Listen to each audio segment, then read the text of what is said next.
G'day everyone and welcome again to Darthozzie's Star Wars Collector's Corner. I'm Darthozzie and this is Darthozzie's Apprentice. Hi! And today we're going to take a look at the 2020 release of Slave One Boba Fett's spaceship and compare it a little bit to the version that came out as the Kenner line. So sit back and relax and we'll be back in a sec.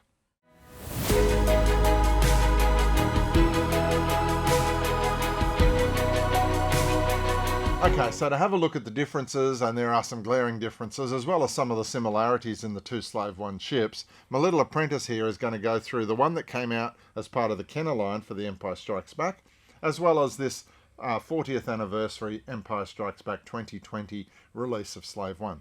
So away you go. What's the first thing you notice? The first thing is, this is one of the huge differences. This is a little bit more skinnier and not as thick and bulky as this one. So in effect, this is a large ship compared to the original. So obviously they couldn't use the same moulding. This is a completely new mould. So you can see the size is different. The scale of it is different.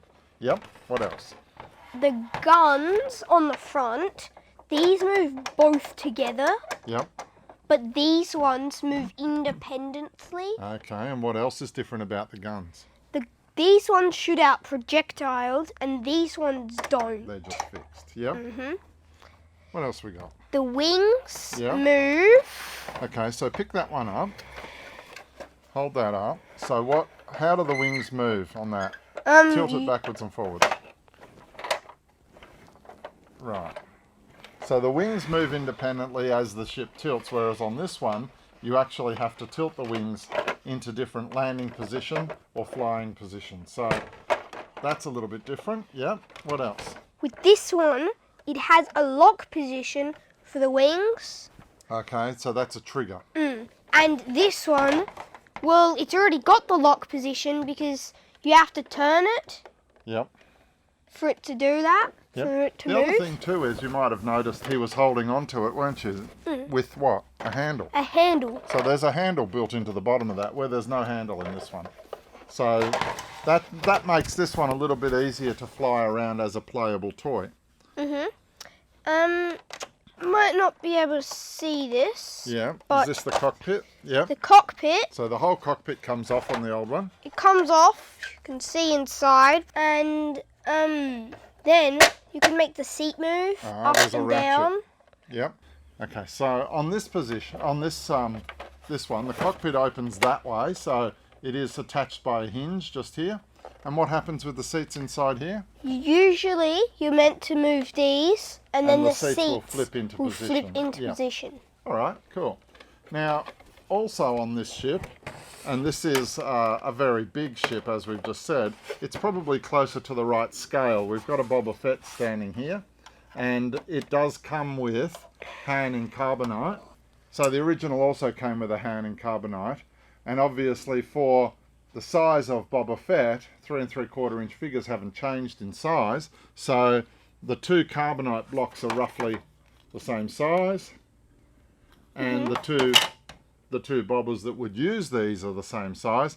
However, I think Hasbro have tried to get the scale a bit more correct by having this ship slightly larger. What else can we tell you about these? This panel comes off, Yeah. and this And ramp, there's the ramp down the bottom here.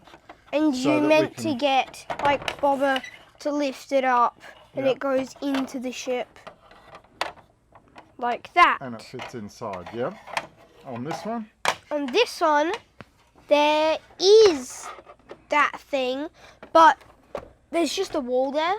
You can't really slide the carbonite in. There's just a wall that sits Okay. and cuts off both sides. So there is a panel that lifts up here, and you can actually look inside there. There is also a secondary item in this one that didn't come with the original or any of the re-released versions from 1995 onwards. There were 3 other Slave Ones that came out as well. There was a Jango Fett and then 2 other Boba Fetts. All have the handle on the back and all have the same playability as the original Kenner one, but they are also the same scale, same size. So it's a little bit deceiving. But in this particular version, what Hasbro have done is that they've included a drop down here that allows you to bring out, basically it's like a sarcophagus, isn't it? Yeah. And this opens up and allows you to put a figure in there so that it looks like a captive is being taken back to be put into carbonite, whether or not it's on board the ship or somewhere else at a facility. But that little capsule can fit inside here, and it just goes up in there, and then you close up that panel. But also the paintwork on this is extremely well done, and the detail, the level of detail inside for you to be able to play with this is so good. There's a lot of movement, a lot of things that can happen, and one of those is you're going to show now. This one comes with little bombs, which none of the others actually do. So these are the seismic charges that pop out. You would have seen them in Attack of the Clones when Jango Fett fires these out at Obi-Wan's ship. So the little seismic charges that come out don't make a noise while they explode, and then the seismic noise comes in later. So there they are. There's two of those bombs that fit back in.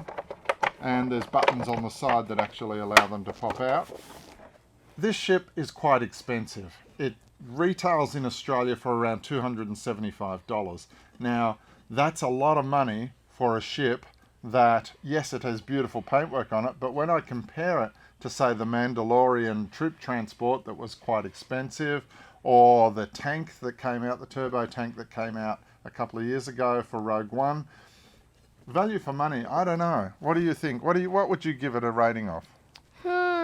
6 or a 5?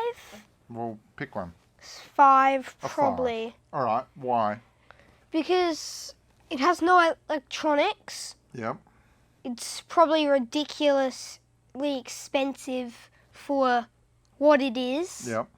And it doesn't have some of the good features on this one, like a handle. You have to hold it up. The other thing, of course, is this one does come with its own stand, so that you can present this in your collection standing on a stand. And the stand has the Mandalorian mark on it, the logo here.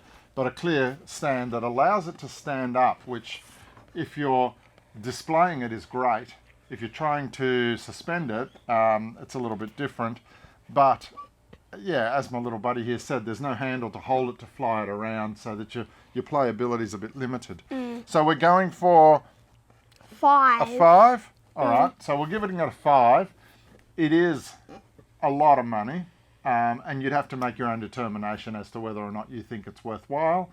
The only other thing I was going to point out is, and this is really dumb, but in no way does it actually happen in the film like this, but the carbonite block is actually stored in the front here instead of in the back. In the like cockpit. It was. Yeah, so in the cockpit, which is a little bit weird, considering that that's not where it's stored in the ship in the film.